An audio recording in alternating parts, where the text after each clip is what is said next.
नमस्कार विद्यार्थी मित्रांनो, एनएक्स मराठीच्या एका नवीन व्हिडिओमध्ये मी अजय तेलंग आपले स्वागत करतो। तर मित्रांनो, एक नवीन भरती जाहिरात प्रसिद्ध झालेली आहे। आजच्या व्हिडिओमध्ये आपण महाराष्ट्र शासनामार्फत निघालेल्या सरळ सेवा भरतीबाबतची अपडेट घेणार आहोत।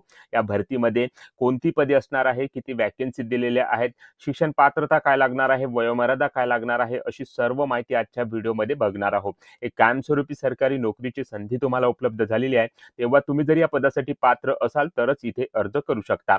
परंतु अर्ज करण्यापूर्वी या भरतीबाबत माहिती असणे आवश्यक आहे, तेव्हा संपूर्ण माहिती जी आहे मित्रांनो ती आजच्या व्हिडिओमध्ये घेणार आहोत। त्यासाठी संपूर्ण व्हिडिओ शेवटपर्यंत नक्कीच बघा।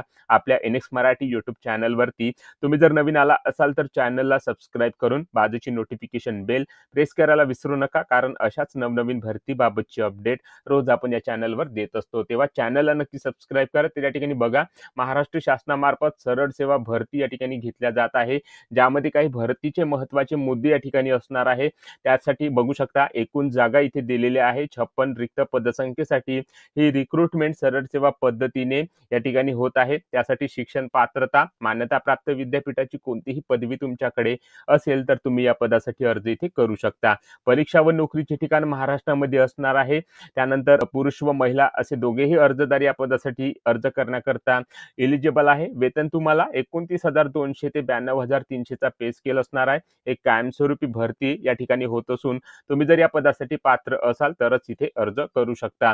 सर्व माहिती जी आहे मित्रांनो ती आजच्या व्हिडिओमध्ये बघणार आहोत। व्हिडिओ जो आहे शेवटपर्यंत नक्की बघा, जेणेकरून या संपूर्ण पदभरतीची सविस्तर माहिती समजण्याकरता तुम्हाला कसलीही अडचण या ठिकाणी जाणार नाही। तर या ठिकाणी बघा, कोणत्या विभागामार्फत ही रिक्रुटमेंट होत आहे त्या विभागाचे नाव इथे देण्यात आलेले आहे। तर महाराष्ट्र शासनाच्या वित्त विभागामध्ये येत असलेल्या सहसंचालक लेखा व कोशागार नागपूर विभागाअंतर्गत ही रिक्रुटमेंट या ठिकाणी होत आहे। तर नागपूर या प्रादेशिक विभागामध्ये येत असलेल्या कार्यालयामध्ये ही रिक्रुटमेंट या ठिकाणी होत आहे। तर या ठिकाणी बघा, लेखा व कोशागार कार्यालयामध्ये नागपूर, वर्धा, भंडारा, गोंदिया, गडचिरोली व चंद्रपूर या कार्यालयामध्ये कनिष्ठ लेखापाल गट क ची रिक्रुटमेंट या ठिकाणी होत आहे। त्यासाठी या पदाची जाहिरात या विभागामार्फत या ठिकाणी प्रसिद्ध केल्या गेली आहे। तर या पदासाठी मित्रांनो 29,200 ते 92,300 चा पे स्केल असे वेतन या पदासाठी असणार आहे। त्यासाठी पात्र उमेदवारांकडून या ठिकाणी ऑनलाईन पद्धतीने अर्ज इथे मागवला जात आहे। तर या पदासाठी तुम्ही जर पात्र ठरत असाल तर या ठिकाणी अर्ज सादर करू शकता। त्यानंतर या ठिकाणी पदसंख्येबाबत माहिती दिलेली आहे। तर कोणकोणत्या कॅटेगरीमध्ये किती वॅकन्सी आहे याची माहिती तुम्ही जाहिरातीमधून इथे घेऊ शकता। टोटल मित्रांनो एकूण पदे या ठिकाणी बघा 56 रिक्त पदसंख्या इथे दिलेली आहे। 56 रिक्त पदसंख्येसाठी कनिष्ठ लेखापाल हे पद या ठिकाणी भरल्या जात आहे। त्यानंतर या भरतीबाबत काही महत्त्वाच्या सूचना तसेच काही टिप्स इथे देण्यात आलेल्या आहेत, तर याची माहिती सुद्धा तुम्ही जाहिरातीमधून इथे घेऊ शकता। त्यानंतर या भरतीबाबतचे वेळापत्रक इथे दिलेले आहे। तर या ठिकाणी बघा, ऑनलाईन अर्ज सादर करण्याचा कालावधी इथे दिलेला आहे। 10 जानेवारी 2025 पासून या पदासाठी ऑनलाईन अर्ज करण्याकरता सुरुवात होणार आहे। तर 9 फेब्रुवारी 2025 ही ऑनलाईन अर्ज करण्याची शेवटची तारीख या ठिकाणी देण्यात आलेली आहे। त्यानंतर प्रवेशपत्र ऑनलाईन पद्धतीने काढण्याची तारीख व ऑनलाईन परीक्षेचा दिनांक याबाबतची सर्व माहिती तुम्हाला या विभागाच्या संकेतस्थळावर उपलब्ध करून दिल्या जाणार आहे। तेव्हा या संकेतस्थळाला वेळोवेळी भेट देत राहणे आवश्यक आहे। तर या ठिकाणी बघा मित्रांनो, या विभागाची ऑफिशियल वेबसाईट इथे दिलेली आहे। तर या विभागाच्या ऑफिशियल वेबसाईटवर जाऊन तुम्ही या पदभरतीची संपूर्ण माहिती इथे घेऊ शकता। तर या ठिकाणी बघा, कनिष्ठ लेखापाल या पदासाठी मित्रांनो ही रिक्रुटमेंट होत आहे। गट क चे पद या ठिकाणी भरल्या जात आहे। तर या पदासाठी मित्रांनो किमान शैक्षणिक पात्रता व तांत्रिक अर्हता या ठिकाणी काय लागणार आहे, तर संविधानिक विद्यापीठाची कोणत्याही शाखेतील पदवी म्हणजेच मान्यता प्राप्त विद्यापीठाची कोणत्याही शाखेची पदवी तुमच्याकडे असेल तर तुम्ही या पदासाठी अर्ज इथे सादर करू शकता। त्याचसोबत मराठी टंकलेखनाचे किमान 30 शब्द प्रति मिनिट व इंग्रजी टंकलेखनाचे 40 शब्द प्रति मिनिट वेग मर्यादेचे शासकीय वाणिज्य प्रमाणपत्र तुमच्याकडे असणे आवश्यक आहे।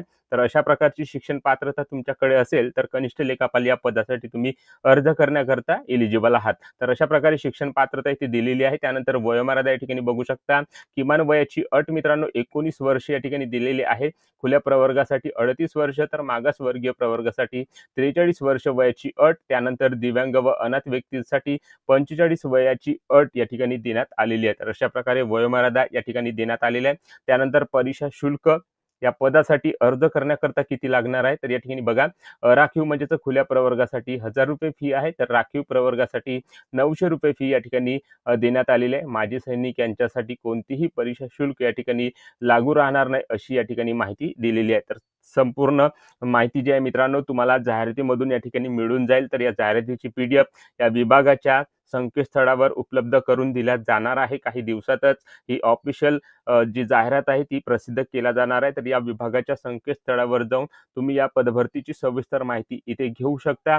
तर कनिष्ठ लेखापाल या पदासाठी मित्रांनो, ही पदभरती सरळ सेवा पद्धतीने 56 रिक्त पदसंख्येसाठी लेखा व कोशागार विभागामध्ये या ठिकाणी होत असून, नागपूर विभागाअंतर्गत येत असलेल्या कार्यालयामध्ये या ठिकाणी होत आहे. त्याची जाहिरात या विभागाकडून शॉर्ट नोटिफिकेशनद्वारे प्रसिद्ध केली गेलेली आहे. त्याच पदभरतीची माहिती आज आपण या ठिकाणी घेण्याचा प्रयत्न केलेला आहे. तेव्हा व्हिडिओ जर आवडला असेल तर व्हिडिओला लाईक करा. आपल्या NX मराठी यूट्यूब चॅनलवरती तुम्ही जर नवीन आला असाल तर चॅनलला नक्की सबस्क्राईब करा व ज्या उमेदवारांना अशा नोकरीची आवश्यकता आहे त्या उमेदवारांना हा व्हिडिओ नक्की शेअर करा. जय हिंद, जय महाराष्ट्र.